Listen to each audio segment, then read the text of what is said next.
presidente, es la primera vez que recibís a un periodista, a un medio de comunicación en la Casa Rosada, así que gracias por esa deferencia. No, por favor, es un placer recibirte aquí, Luis, es un placer para mí que estés además. Bueno, muchísimas gracias.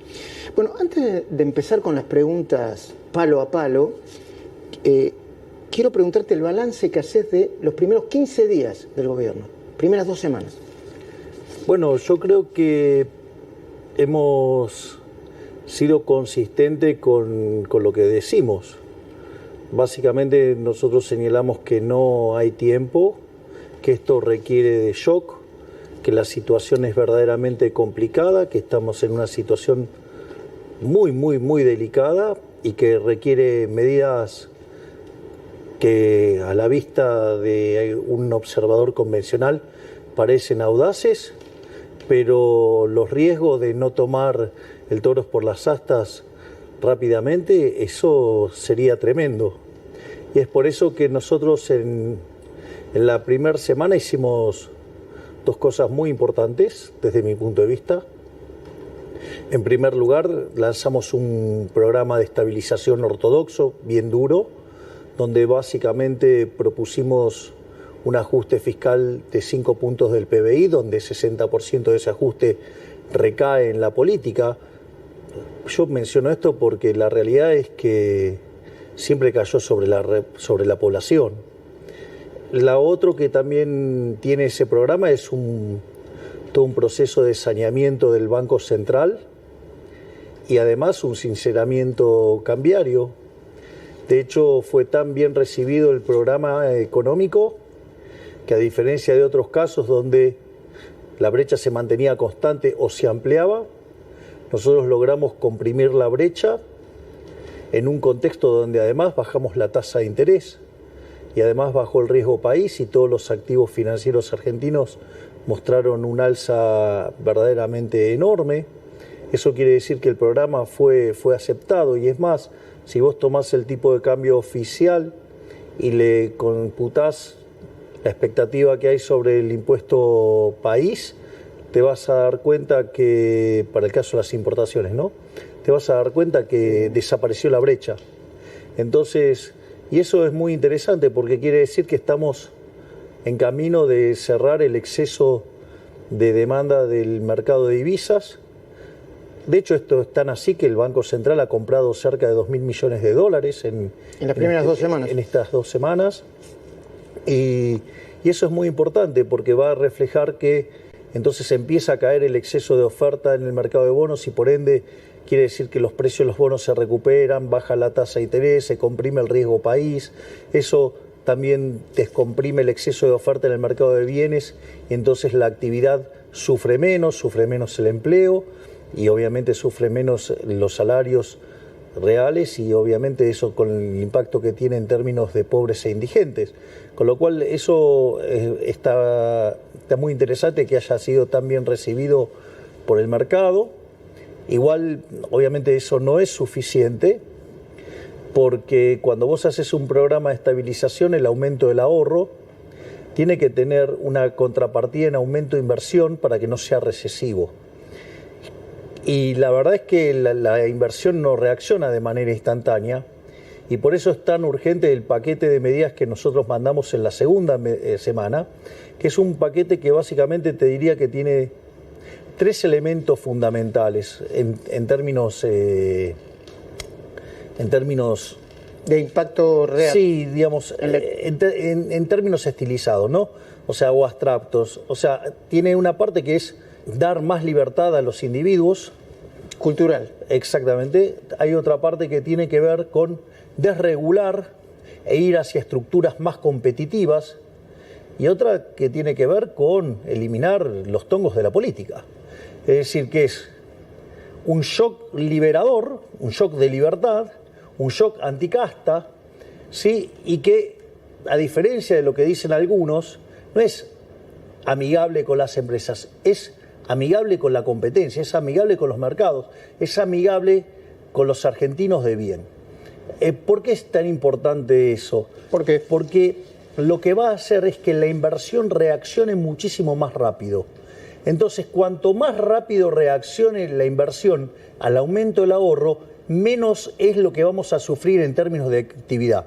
La clave son dos para que hace que la V corta, en la cual vamos a estar inmersos durante un tiempo. De alta inflación y recesión. Exactamente, pero la V corta en actividad, ¿de qué depende? Que sea más chiquita y que salgamos más rápido. Depende básicamente de que reaccione rápido la inversión y de que caiga fuerte la tasa de interés. Entiendo. Y ahí por eso es tan importante este decreto de necesidad y urgencia, porque lo que hace es minimizar el tiempo para el rebote, o sea, minimiza el daño sobre la sociedad. El trabajo que hicieron de manera conjunta la doctora Bullrich, o sea, seguridad, con el Ministerio de Capital Humano de la licenciada Petovelo y lo que se hizo con el Ministerio de Infraestructura del doctor Ferraro, fue un trabajo muy importante, no solo desde lo conceptual, ¿no? Que, digo, el que las hace las paga, que el que corta no cobra, que se respeta el derecho de los demás, o sea, vos podés quejarte todo lo que quieras. Pero ha sido un trabajo impresionante, ¿no? Porque vos fíjate que se usó todo lo que Massa usó en la campaña para el mal y para sembrar el miedo, nosotros lo usamos para comunicarle a la gente que nadie tenía por qué apretarlo, que si no iban a la marcha no iban a tener ningún tipo de problema, que si iban a la marcha y violaban los derechos de las otras personas, posiblemente sí, digamos, había penalidades. Y es muy interesante porque nosotros recibimos más de 11.000 denuncias de extorsión por parte de los piqueteros a las personas que reciben planes. Es decir, que casi el triple de la gente que vino a la marcha. Esto es muy importante porque pensá que ellos pensaban juntar arriba de 50.000 personas y esto trabajó sobre los incentivos de la gente para no fue un ser golpe parte fuerte, cultural. Claro. Y eso permitió además a la fuerza de seguridad trabajar de una manera mucho más holgada para que fuera una situación que se manejó, la verdad que con mucha destreza, la verdad que también me parece que eso es importante desde lo cultural. Mañana, ¿no?, vas a volver a tener gente en la calle, pero sí, déjame que te pregunte lo siguiente. Ahora, ¿vos te parece que en 16 días de gobierno, digamos, 3 marchas, ¿no te parece que... ¿Por qué, digamos, o sea, no pueden aceptar que perdieron? ¿No pueden aceptar que la población eligió otra cosa? ¿No pueden aceptar que gobierne otro con otras ideas? ¿No pueden aceptar que hay otra forma de ver el mundo? Porque este modelo, digamos, que tanto defienden, es un modelo que cuando Argentina se empezó a aplicar, digamos, Argentina al inicio del siglo XX era el país más rico del mundo. Hoy es 140. Tenemos casi 50% de pobres, tenemos más de 10% de indigentes. ¿Sí? Este modelo que tanto defienden llevó los salarios a $300. Si mantuviéramos los de la convertibilidad, tendríamos 1.800. Y si le pones una tendencia lógica, estaríamos en 3.600. Es decir, dividieron los salarios por 12. O sea, perdimos casi el 91,5% del salario potencial por el populismo. Y quieren más de lo mismo. Es una buena pregunta. Hace apenas 15 días que asumiste, ¿no? Y ya muchos se olvidaron de la herencia que recibió el gobierno, que recibió el país, más que el gobierno, ¿no? Es más, Macri empezó a perder las elecciones del 19 porque decía que no era conveniente blanquear la herencia. ¿Podés recordar el abuelo de pájaro? Por si alguno se olvidó, ¿no? Mira, vos fíjate esto, porque esto es importante. Si vos tomás la inflación diaria en la primera semana de diciembre, la inflación venía viajando al 1% diario. Eso anualizado te da 3.678%. Cuando vos tomás las 2 primeras semanas de diciembre, la inflación viajó al 18,1%. Eso significa 7.700. 7.550. Entonces, no es que no está plantado el problema está plantado y ese problema deriva de 2 cuestiones, si vos querés. Una es el problema del crecimiento de la cantidad de dinero asociado al déficit fiscal, que incluye al tesoro y el cuasi fiscal, y otro a lo que tiene que ver con un problema que se llama sobrante monetario.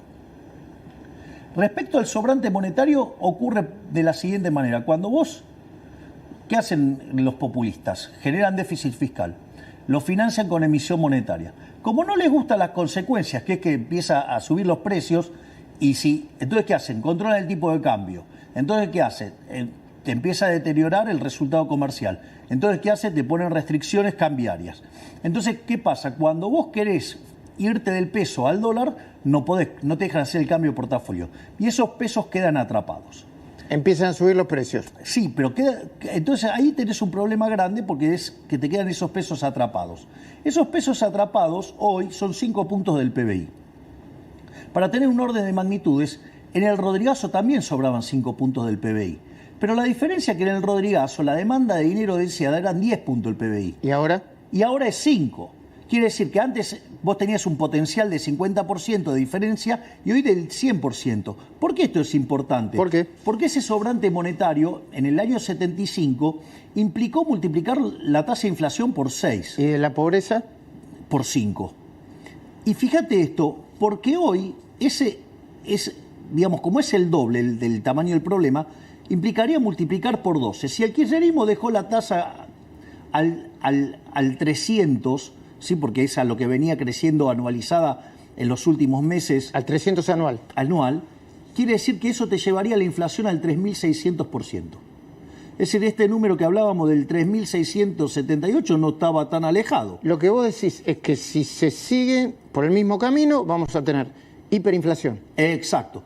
Y fíjate esto, y el otro problema está en el Banco Central, porque Argentina tiene un déficit que es el más alto de la historia, 15% del PBI, 5 en el Tesoro y 10 en el Banco Central. Quiere decir que el problema del Banco Central es el doble del que vos tenés en el Tesoro. Por eso es tan importante cómo se está llevando a cabo el proceso de sanear el Banco Central para terminar con el déficit cuasi fiscal, que son 10 puntos del PBI. Entonces, ¿qué es lo que ocurre? Eso implicaba que vos pudieras multiplicar la cantidad de dinero en menos de un mes por 4 veces. Multiplica por 4 el 3.600 y ahí te vas a los niveles cercanos al 15.000% de inflación, que es lo que yo conté en la cadena, en el momento de la asunción. Entonces, y ahí vos, el punto es la discusión. Entonces el ajuste lo tenés que hacer, está claro. Sí. Digo, porque no podés no ajustar porque, digamos, vamos a volar por los aires. Ahora, si vamos a volar por los aires y no ajustamos, bueno, ahora, ok, decidimos ajustar. La pregunta es si shock o gradualismo. La realidad es que el gradualismo siempre fracasó en Argentina y el shock, sacando el caso del 59, siempre fue exitoso. Entonces, ahí tendríamos un argumento positivo en favor del shock. Pero no solamente por eso, el punto es el siguiente, que si vos no tenés financiamiento, no hay plata. Si no hay plata, no queda otra alternativa. O sea, si vos no tenés forma de endeudarte con el banco, no tenés la tarjeta de crédito, no te presta el vecino ni nadie... Tenés que gastar menos de lo que... Y sí, vas a tener que ajustar porque no te queda otra. Bueno, eso es lo que pasa. Entonces, no hay alternativa al shock. Entonces, y eso a mí me parece que es un tema no menor. Igual, además tiene consecuencias muy interesantes, porque el motivo por el cual siempre fracasan los programas gradualistas es que, como vos sabés que nunca cumple el fisco con el ajuste fiscal, si vos sos un inversor, vale la pena esperar y decir, ¿vas a ajustar gradual? Bueno, te espero. Cuando termine de ajustar... Yo te presto. Claro. Entonces... O voy a poner la plata para... Voy a poner la plata el día que terminas de ajustar. Entonces eso te hunde en una recesión. Por eso es tan importante el shock, porque lo que hace es minimizar el tamaño de la recesión. O sea, si vos lo haces, la inversión va a aparecer. Y a propósito de esto, los legisladores, senadores, diputados, la mayoría dice que están de acuerdo con el 95% del contenido del denominado megadecreto. Pero dicen que están que no les gusta la forma. Entonces dice que el presidente haga una ley espejo, que el presidente divida esto en varias leyes, que el presidente no haga este megadecreto porque si no va a venir otro presidente con otra ideología y va a hacer otro megadecreto en sentido contrario. ¿Qué respondes a eso? Que evidentemente no tienen conciencia de la gravedad de la situación o la subestiman. La realidad es la siguiente. Mira, yo el otro día hice un posteo en Twitter con una frase de Arturo Frondizi. Todos esos que me cuestionan la forma, me imagino que entonces estarán despotricando fuertemente ahora contra Arturo Frondizi, ¿no? Que tuvo que ver con el tema de los contratos petroleros y toda una serie de inversiones. Y él, sabiendo que cuando entra en la maquinaria del Congreso, eso le pone tanta lentitud que lo estropea todo, al margen que parte de esa lentitud que le ponen los legisladores es porque buscan coimas también, ¿eh? Ojo. Algunos. Sí, no dije todos, dije algunos. Pero esos que les gusta tanto la discusión y todo eso, y discutir la coma y todo eso, es porque están buscando coimas. Entonces, cuidado, porque esto justamente apunta contra los corruptos. Y una de las cosas que buscan es que entre en esa dinámica para vender sus votos. Entonces, ojo, porque hay mucho vivillo y delincuente dando vuelta. Entonces. No, además, entre los decretos, yo no soy quien para opinar sobre la forma, pero entre los decretos la pregunta es, ¿hay eliminación de leyes de la dictadura? Pero la pregunta es, ¿está contemplado dentro de la Constitución? Sí. El problema es que no les gusta, y no pueden decir abiertamente que no les gusta o quieren agarrar algún negocio negociando alguna ley. Ojo. Entonces, ¿cuál es el punto? ¿Qué era lo que decía Frondizi? Si se lo meto dentro del Congreso, digo, van a romper todo, las cosas no van a avanzar. Va a quedar diluido y van a romper el corazón del cambio. Entonces, ¿qué es lo que pasa? Nosotros estamos dándole en esto un shock de libertad a la gente, estamos haciendo los mercados mucho más competitivos, esto es muy market friendly y obviamente va en contra de los tongos de la casta. Entonces, es interesante, cuando los escuchás quejarse, rastrea un poquito donde va y no sea cosa que te encuentres la cajita que están defendiendo. Bueno, entonces, hay algunos elementos pero quiero sobre los que no Luis, hacen. Sí. Pero quiero seguir con esto, Luis. Sí, entonces, y que después puede venir otro. Y sí, también es cierto que, le sacaron la ley de intangibilidad de los depósitos durante la convertibilidad, sí, en el gobierno de la Rúa, y después terminaron con el corralito, con el corralón, con Alcatraz. Por lo tanto, digo, que no vengan con esos argumentos, porque esos argumentos, la verdad que no se los cree nadie. Entonces, que le dejen de mentir a la gente. No es que, si están a favor, listo, que lo dejen correr, que no se hagan problema. Pero no es que, el problema es que con este mecanismo no pueden morder. Ese es el mecanismo más grande, que no pueden morder. Eso es lo que más le molesta. Porque la verdad, Cristina se ha cansado de firmar DNU, Macri firmó un montón de DNU, firmó un montón de DNU, Alberto, todos firman DNU. No, ahora si lo mando yo, no. Vamos, doble vara.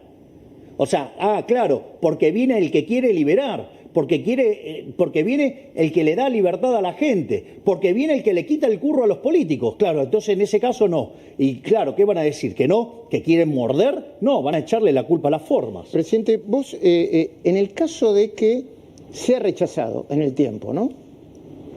¿Llamarías una consulta popular, un plebiscito? Obviamente. Que me expliquen por qué, por qué el Congreso se pone en contra de algo que le hace bien a la gente. Que me lo expliquen. Porque la gente entendió bien, ¿eh? El megadecreto tiene más de 75% de aprobación. Entonces, que me expliquen por qué quieren algo en contra de la gente. Y el argumento ese que dice que tiene cosas muy interesantes, muy urgentes y muy necesarias, claro, y que explica que hay necesidad de urgencia, y otras que no, como el tema de la ley de sociedades anónimas para los clubes de fútbol. Bueno, eso es una apreciación, porque no solamente hay una cuestión de... Primero, porque hay muchas inversiones esperando. Es decir, hay muchos clubes de fútbol internacionales que quieren invertir en Argentina. Es decir, no hace falta que diga que Argentina es una cuna de cracks. Entonces, entendido como negocio, hay un montón de negocios para hacer con el caso argentino. Entonces, y de repente podría estar representando en un lapso muy corto de tiempo inversiones por más de $1.000 millones. Entonces, en este contexto donde nosotros estamos ajustando y necesitamos una rápida respuesta, de hecho, más bien salió el decreto, Chelsea se vio interesado en invertir en Argentina. Y después tiene otro tipo de cuestiones que también hacen al debate. Porque la pregunta Vos lo que decís es, lo que son urgentes son las inversiones para salir de la crisis. Exactamente, necesitamos con urgencia inversiones para que los efectos del programa de estabilización sean menos dolorosos en términos de caída de actividad, de empleo y suba de pobres e indigentes, y lo que hace es minimizar eso. El expresidente Macri, yo hablé con él la semana pasada y me dijo, palabra más, palabra menos, lo había tuiteado.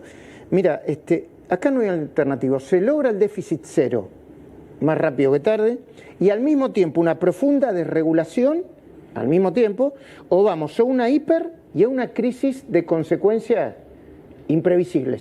Es que es abrir la caja de Pandora.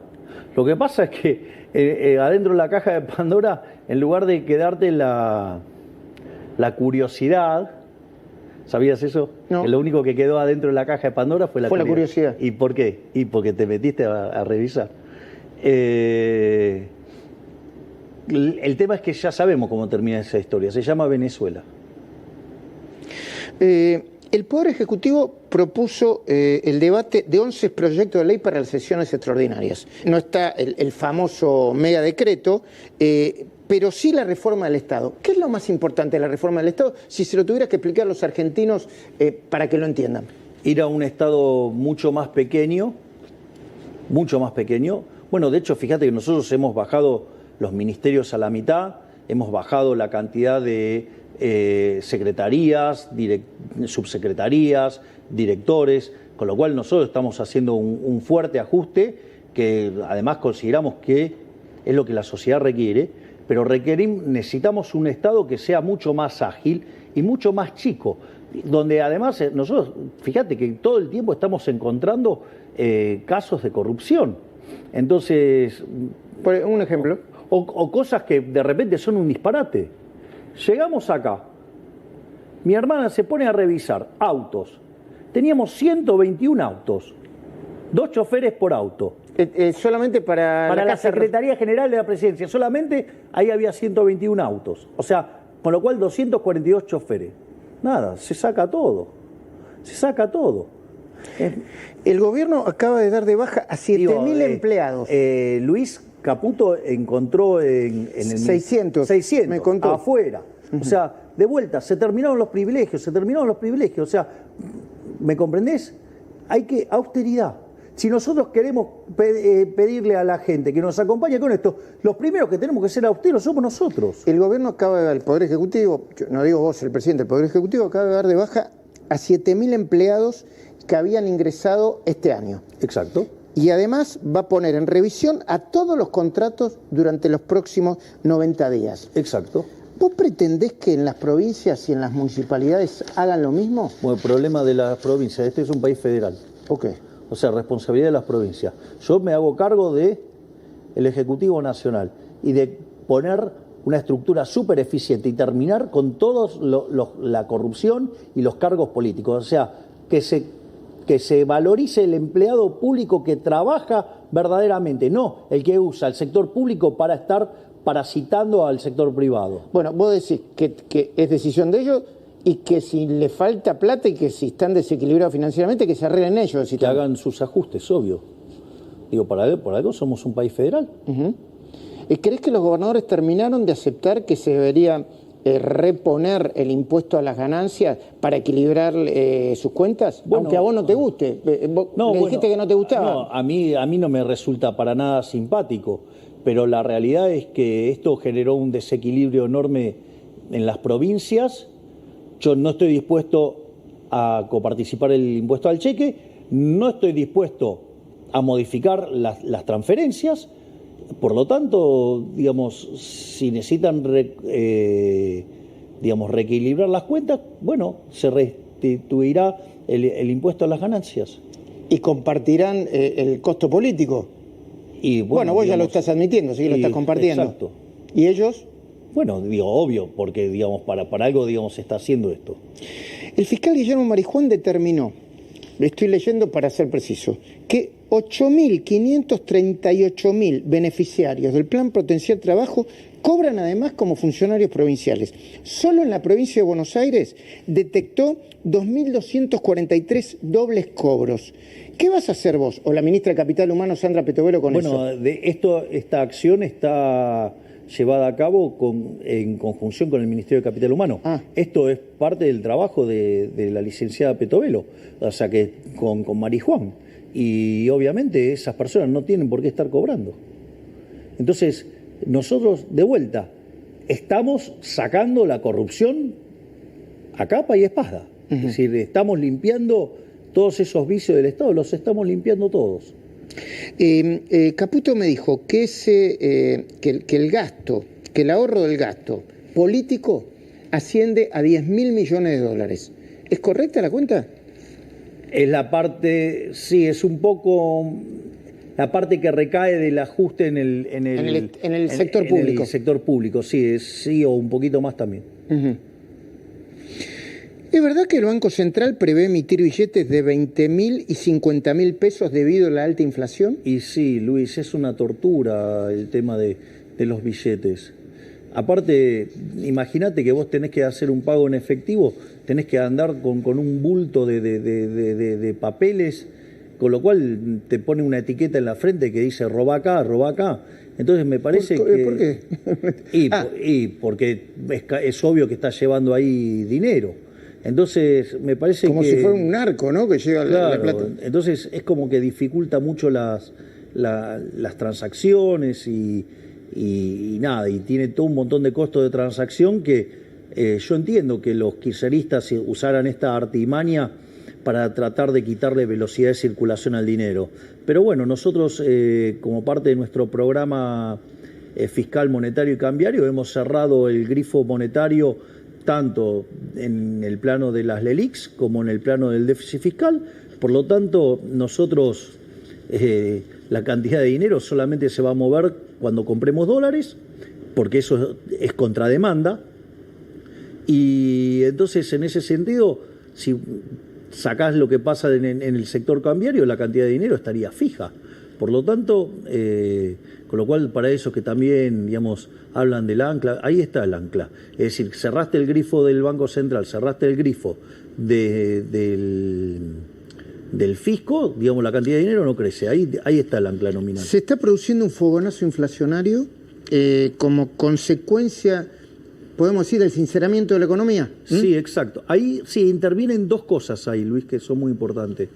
Una es el tema de los rezagos de la política monetaria. Vos emitís un peso hoy y el impacto se siente de acá a 18 a 24 meses, exactamente. Entonces, eso quiere decir que nosotros vamos a estar pagando las consecuencias de los desaguisados del último año y medio, por lo menos de la gestión anterior. O sea, ese es un dato que hay que tenerlo en cuenta. Pensemos que el programa más exitoso en la historia argentina, que fue la convertibilidad, estuvo purgando durante 20 meses. De altísima inflación. Exactamente, hasta que se lanzó en abril del 91 y para enero del 93 éramos de los países con menos inflación del mundo. Pero hubo que purgar 20 meses. 1 de abril del 91. Exacto. Ahora, pero fíjate esto. Eso es una parte, ¿no?, que tiene que ver con lo que ya hiciste en materia de política monetaria. Pero hay otra parte que no es menor, que vos tenías precios controlados. Y cuando vos liberás los precios, bueno, nosotros creemos que los precios tienen que ser libres. De hecho,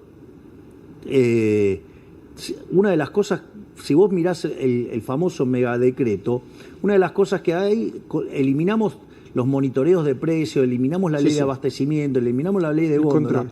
Pero eso es impresionante, eso conceptualmente es muy importante. Yo no sé si me estoy adelantando a alguna pregunta tuya, pero que tiene que ver con la naturaleza del decreto, porque esto es esencial. Oferta y demanda. Exacto, sí, pero ¿cómo aparecen todas estas regulaciones en la economía? Suponete que yo de vuelta tengo déficit fiscal, lo financio con emisión monetaria. Sí, entonces cuando empiezo a tener tensión en precios y entonces fijo el tipo de cambio, entonces empiezo a perder reserva. Entonces, ¿qué agarro? Pongo todos controles y ley penal cambiaria y todo para que nadie se vaya. empiezo a controlar precios acá. Cuando empiezo a controlar precios, aparece el desabastecimiento. Entonces te pongo la ley de desabastecimiento. Cuando, digamos, tenés inflación, te pongo la ley de góndola. Te controlo. Vos fíjate que es todo un sistema enfermo, porque es un sistema enfermo de control, que lo que busca es atacar las consecuencias, pero no las causas. Las causas siempre es el mismo, la causa es la misma. La causa es el déficit fiscal. Bueno, el déficit fiscal que luego genera se la emisión. Exactamente. Entonces, eso es un tema muy importante, porque nosotros, fíjate que decimos, déficit cero y sanear el Banco Central. Es decir, no te emitimos más un peso. Entonces, todo este aparato represivo no tiene sentido de ser. Está bien, pero te doy dos ejemplos. Las prepagas, promedio de aumento 50%. Las cuotas de los colegios, un 50%. Bueno, está bien, pero supongamos lo siguiente, no te suben las prepagas. Sí. Bueno, pero entonces te va a ajustar por otro lado. No hay tal cosa como un almuerzo gratis, decía Friedman. Es decir, cuando vos... ¿Crees que no pagás algo? Claro, lo vamos a poner en estos términos. El kirchnerismo te pisaba el precio del tren. Sí. La tragedia de 11 nos costó más de 50 muertos, ¿no? Entonces, no hay almuerzos gratis. Es decir, entonces, cuando vos le regulás el precio y no le dejás que el precio sea libre, ¿cuál es el problema? Y te va a ajustar por cantidad o te va a ajustar la calidad. De hecho, algunos precios no todos están bajando, ¿no? Porque todavía es más la represión de precios que genera inflación que... Bueno, hubo como una suerte de un salto de sobrereacción en el sector de la carne, por sobre los precios y después tuvieron que retrotraer. Porque esto es lo más importante, esto es muy importante. Cuando nosotros hablamos, la inflación diaria venía al 3.700. Cuando miramos 15 días y trepó al 7.500, exacto. ¿De dónde sale eso? Eso solamente puede ser sostenido solo si vos convalidás monetariamente. Como nosotros cerramos el grifo fiscal, cerramos el grifo del Banco Central... En algún momento... Entonces, tarde o temprano se van a chocar ¿con qué? Contra el ancla nominal, que se llama cantidad de dinero. Ahora, pero mientras tanto, algunos sectores van a aprovechar esta circunstancia, lo voy a decir claramente, para voltear al gobierno. Que lo intenten. Que lo intenten. Vamos a ver si la gente los deja. Es decir, ¿qué nos van a querer voltear? Los que quieren la decadencia, que cada vez seamos más pobres. Bueno, hoy se van a juntar Beliboni con Pablo Moyano. La CGT mañana... Ya perdió tanta fuerza Beliboni que tiene que andar buscando aliados. ¿Qué es señal de debilidad? La CGT va a ocupar las calles mañana. Bueno, que lo hagan. Luis Dería quiere volver a cortar las rutas. Delia manejaba planes, tenía menos votos que planes. Es como si ya se hubieran puesto todos en modo helicóptero. Yo, como conozco a muchos gobiernos, muchos presidentes, por la edad que tengo solamente por un problema de edad, es como si empezaran a tirar las 14 toneladas de piedras que tardaron en diciembre de 2017 para tirarse al gobierno de Macri, es como si ya hubieran empezado a tirártelas desde el primer día vos. ¿Eso lo sentís vos? ¿Lo percibís? Sí, no te digo que 3 manifestaciones en 15 días. Pero bueno, que lo hagan. Mientras que lo hagan adentro de la ley no hay ningún tipo de problema. Cuando violen la ley, digamos, el que las hace la paga. Pero nosotros estamos convencidos en hacer esto. Entonces, a mí... No te importan las consecuencias de vos, ¿no? No te importa que... A ver, si esto sale mal, la Argentina explota. Obviamente que te importa eso, pero a ver, si sale mal, explota. Ahora, si no hacemos nada, también explota. Entonces es un problema de dominancia estocástica. ¿Cómo? Claro, es un problema... Y claro, te lo hago con un ejemplo. El tipo que estaba en la caverna. Adentro de la caverna tenía un resultado seguro, se muere de hambre. Ahora, si sale de la caverna, bueno, hay un montón de bichos peligrosos que se lo pueden comer también. Pero tiene una chance de vivir. Ahora, bueno, ¿vos preferís salir de la caverna? Y obvio, digamos, contra la muerte segura. Sí. O sea, de la otra manera ya sabemos que nos convertimos en Venezuela, Cuba. No te voy a preguntar a quién se puede comparar con los bichos peligrosos, pero me lo imagino. Bueno, está bien, pero hay que ir y darle la pelea.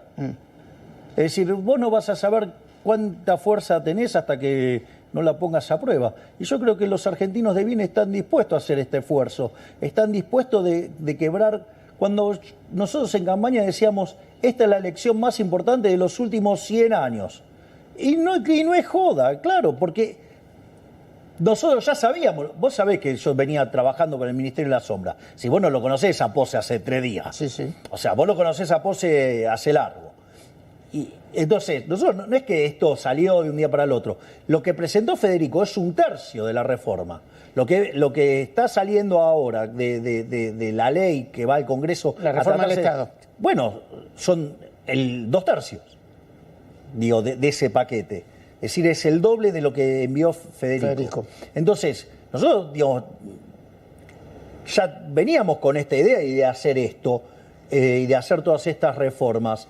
Bueno, nosotros estamos dispuestos a hacer esto porque creemos que estamos para dar un punto de giro en la historia argentina.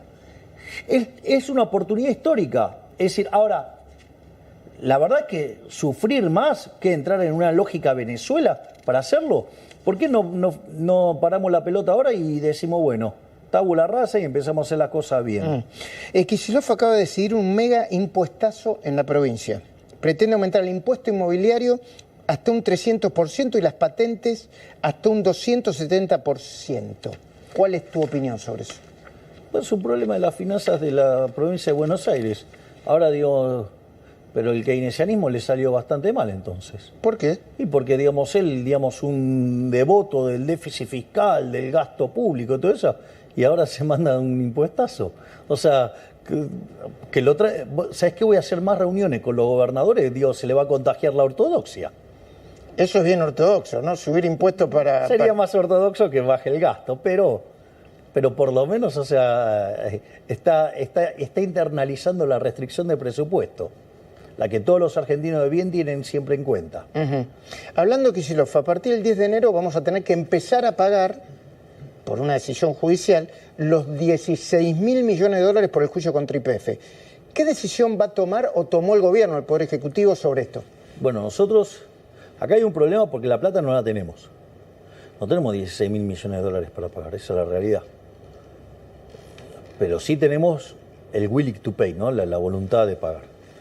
Nosotros lo que vamos a hacer, que es una idea, esta es una de las ideas que estamos trabajando, es crear la tasa Kicillof, es decir, pagarle a este fondo con un perpetuo, con un bono perpetuo, con algo que se llama la tasa Kicillof. Y que los argentinos tengamos que pagar todos los años una determinada cantidad de dólares gracias al error monstruoso que cometió Kicillof. Y que todos los argentinos recordemos todos los días esa barbaridad que hizo Kicillof y que hace que todos los días tengamos que estar poniendo una determinada cantidad de dólares para pagar el error de un chico, digamos, que claramente su perspectiva ideológica perjudicó a los 46 millones de argentinos. ¿Cómo sería eso? ¿Me llega a mi casa todos los meses? Sí, vas a tener un nuevo impuesto que se llama tasa Kicillof, que es para pagar el desaguisado de un amateur, ¿no? Porque por más que sea doctor de la UBA, parece que esas materias no las estudió, no sé. Bueno, es alguien que no tiene muy claro cómo funcionan las finanzas y menos los mercados. Te hago unas últimas preguntas para ahorrar tiempo. Voy a tratar de que sean breves. Todo lo que sea para ahorrar está bien. Muy bien. ¿Hay un acuerdo para que el Fondo Monetario se embolse 15.000 millones de dólares en las próximas semanas o en los próximos días? Nosotros estamos trabajando en cumplir el acuerdo. De hecho, nosotros tenemos metas mucho más. El acuerdo técnicamente está caído porque el gobierno anterior no lo cumplió, ¿no? De hecho, se desvió fuertemente de la meta. Tenían una meta de déficit primario de 1.9 el país y dejaron un déficit de 3 puntos del PBI primario. Con lo cual, nosotros que estamos yendo a déficit financiero cero, es decir, que además tenemos superávit primario para pagar los intereses, imagínate que el fondo nos ve como héroes. O sea, primero le llamaba la atención que lo dijéramos en campaña. Después le llamó la atención que lo dijéramos en el discurso. Bueno, ahora, digamos, están fascinados, digamos, con que efectivamente lo vamos Entonces quiere decir que ese préstamo quizá pueda llegar. Es factible que ello pueda ocurrir, sí. Ok. Luego, temas específicos. ¿Qué va a pasar con las jubilaciones? Algunos esperan un anuncio antes de fin de año. A ver, si nosotros dejamos la fórmula actual, el ajuste como consecuencia de la aceleración inflacionaria que está viviendo la Argentina, las jubilaciones perderían cerca de 2 puntos en términos de PBI. Para que te des una idea del impacto que tendría esta fórmula con tanto rezago. Nosotros lo que estamos haciendo es proponer un cambio en la fórmula y hacer, digamos, y recomponer a los jubilados, donde en la propia dinámica logramos recomponer un punto 6. Por la vía legislativa, obviamente. Es lo que está dentro del paquete que va. Perfecto. ¿Cómo van a ir aumentando las tarifas? El ministro Caputo me dijo que había que calcular 1/3 este año, 1/3 el otro año. Sí, es 1/3 por año cómo se van a eliminar los subsidios económicos. Básicamente, ahora, por ejemplo, hay aumentos que ya estaban pactados, que tendrían que haber sido en agosto y no se hicieron. Bueno, esos se tienen que dar. Y después lo que hay que hacer es recomponer la ecuación económica financiera de los contratos y que solo el residuo impacte en precios. ¿Qué significa eso? Y vos podés hacer un montón de ingeniería financiera sobre el flujo de fondos de las empresas, de modo tal que minimices cuánto necesitas subir de tarifa. Okay. ¿Para qué? Para que no sufra tanto la gente con el sinceramiento de la tarifa. Yo te voy trasladando algunas preguntas que me hicieron en mi cuenta de X o de X, de Twitter, de Twitter para de X. Sí, de Elon, de tu amigo, ¿no? De Elon Musk. Sí, tu amigo, ¿no? No es mi amigo, pero me llamó por teléfono. Eso fue muy lindo porque él me llamó por teléfono desde su teléfono. Porque nada, cuando yo me preparé como una reunión de protocolar. Y te dijo, ¿qué haces, Javier, aquí? Y claro, estábamos esperando que atendiera un asistente y era él directamente.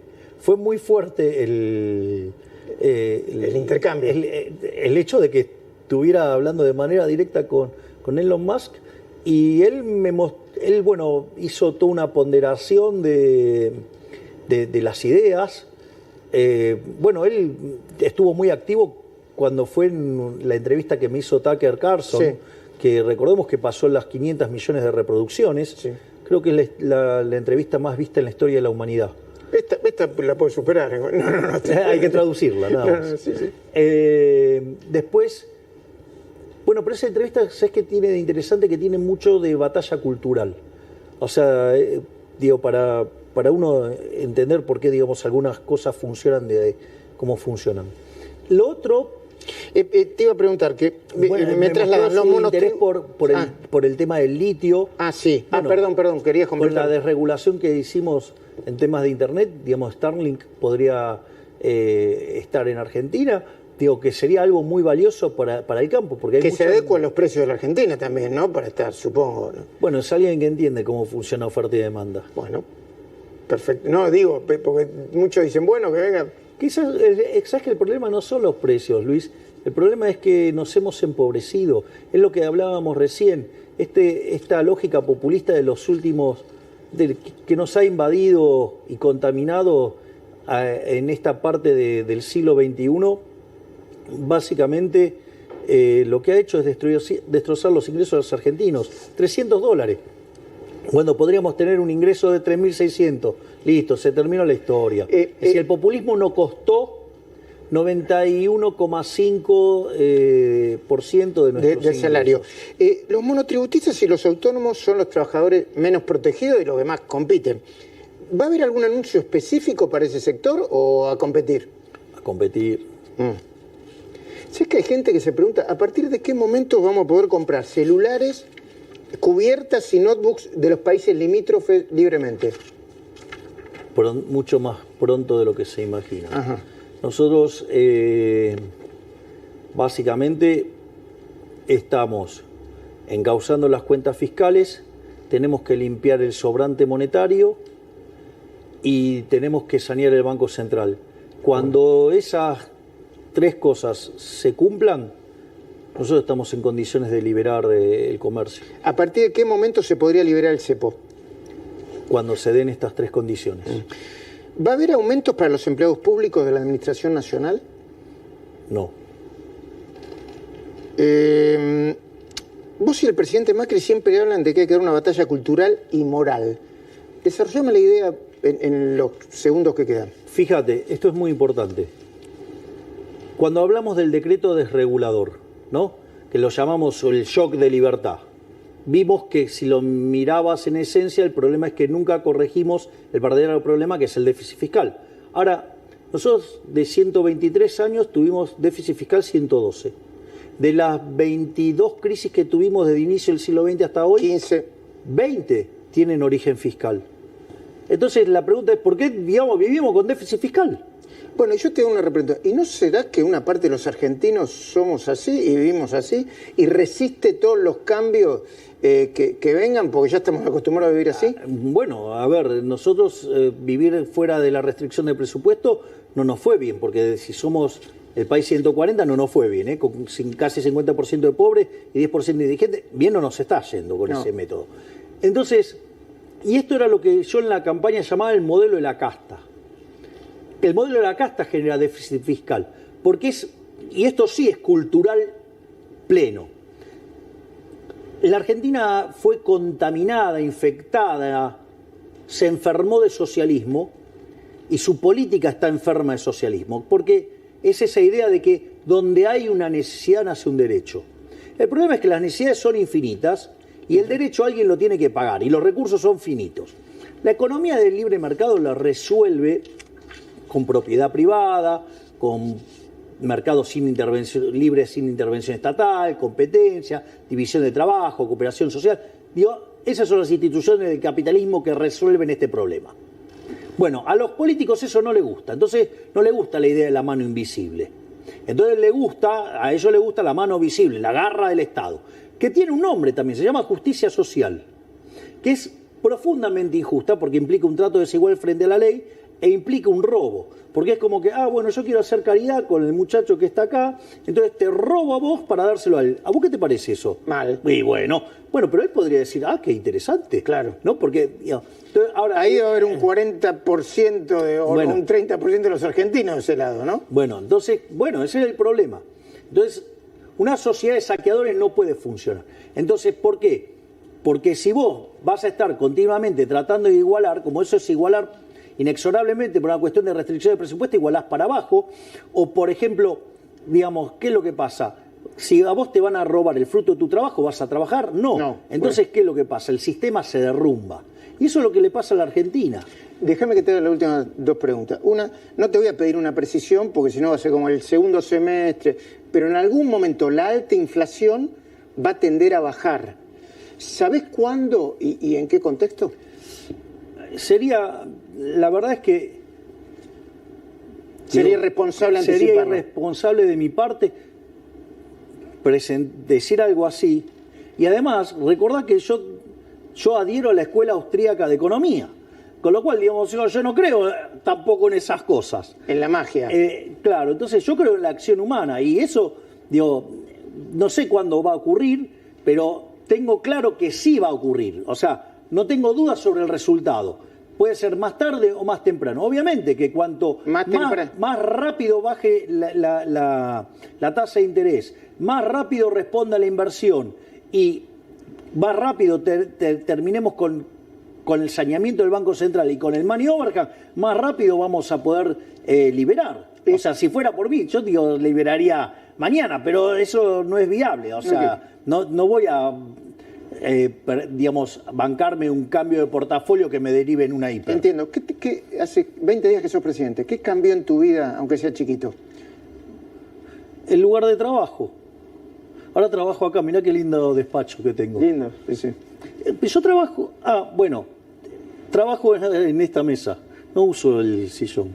Trabajo porque es más grande, te puedes tirar más papeles. Te tiro más papeles, efectivamente. Sí, yo tengo una cuestión con los papeles. ¿Solamente eso te cambió? Para mí esto es un trabajo. A ver, yo estudio economía hace 40 y pico de años, ponele 43 años. Desde los 10, 11 años estudio economía de distinta manera, ¿no? O sea, con distintos niveles. Obviamente que cuando era chiquito era cosas para nenes. Y, regla de tres simple. Y ahora, digamos, o sea, leo otras cosas, pero yo, digamos, tengo claro lo que hay que hacer y yo lo voy a hacer. Voy a mencionar a un colega tuyo que hizo una excelente nota, un excelente punto en La Nación, Liotti. Jorge Liotti. Dice, Milei mira esto como un trabajo. Entonces, no hace los cálculos que hace un político tradicional. O sea, hay que hacer tal cosa. Bueno, va y la hace, es que es así. O sea, yo, digamos, o sea, ok, me eligieron para hacer esto, bueno, yo lo voy a hacer. Perfecto. Yo lo voy a hacer. O sea, yo voy a hacer lo que hay que hacer. Por eso, fíjate que muchas veces, en distintas notas, nosotros hemos hablado del caso de Pellegrini, ¿no? Pellegrini asume con una tremenda crisis que deja Juárez Selman y hace todos los ajustes y paga todos los costos. Y entonces, cuando se va medio que lo putean. Medio, con un ojo solo lo miraste. De hecho, un asesor le dice, don Carlos, no salga por la escalinata principal del Congreso, que la gente está enojada. Ah, sí, dijo el gringo. Entonces agarró, se abrochó el frac, se calzó la galera, tomó el bastón y se fue por ahí. 2 cuadras y media. Le dijeron de todo. ¿Cómo lo recuerdo de la historia? Como el piloto de tormentas. Entonces, yo estoy dispuesto a hacer eso. Es decir, yo no estoy, digamos, acá para eternizarme haciendo política y todas esas cosas. Yo, digamos, o sea, si 4 años, terminé de hacer el laburo. Y si nos va bien y son 8. Y después, ¿me entendés? Me retiro. Está bien. Vos sabés que en Argentina hay una gran regambre sobre la figura presidencial y la supuesta protección que ejerce. También es derivado del populismo, yo diría también, me atrevería a decir. Pero ahí tenés la Cámara y es fin de año. Y espera un mensaje, probablemente hables en otros medios, en otros canales, pero ahí tenés a la gente para dar un mensaje de fin de año anticipado. Te lo anticipé unos cuantos días, pero bueno, esa es la idea. Argentinos, quiero decirles que esta vez el esfuerzo vale la pena. Esta vez estamos atacando el origen de todos los males. Esta vez les estamos devolviendo la libertad. Esta vez vamos a salir en serio. Vamos a tener que soportar un trago amargo. Pero pasado ese periodo, Argentina se pondrá de pie y comenzará el camino para volver a ser una potencia. Gracias. Gracias, Luis. Que termine bien el año, algo de feliz año nuevo y eso, ¿no? Habría que decirle, pero bueno, está bien. Te puse, bueno, vos me pediste otra cosa. No, está bien, hiciste el trabajo. Yo te agradezco mucho que me hayas recibido. No, y te paso un dato. Sí. Es la última nota que hago en el año, así que digamos, sos el que se lleva, además, la última nota del año. Bueno, exacto. Listo. Empezamos bien y terminamos bien. No tengas ninguna duda. Nosotros competimos. No tengas ninguna duda y te digo algo. Este 2024 va a ser el punto de inflexión de Argentina. Ojalá. Nos vamos a poner de pie. ¿Sabes por qué? Porque nosotros estamos comprometidos en hacer las reformas que hay que hacer. A ver, funcionaron en todo el mundo, funcionaron en Argentina. ¿Por qué no van a funcionar ahora? ¿Porque el statu quo no quiere? Bueno, nosotros nos vamos a imponer sobre el statu quo, vamos a hacer las reformas, porque ¿sabés qué? Nosotros estamos pensando en 46 millones de argentinos. Y así nos vamos a poner de pie y vamos a salir adelante. Gracias. Gracias, Luis. Muchísimas gracias. Gracias.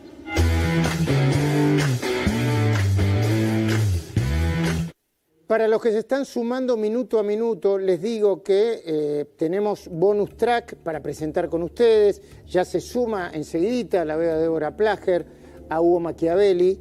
Vamos a tener un gran análisis y bonus track sobre la nota que le hicimos a Milei. Como bien él dijo, la primera que le hicieron en La Rosada.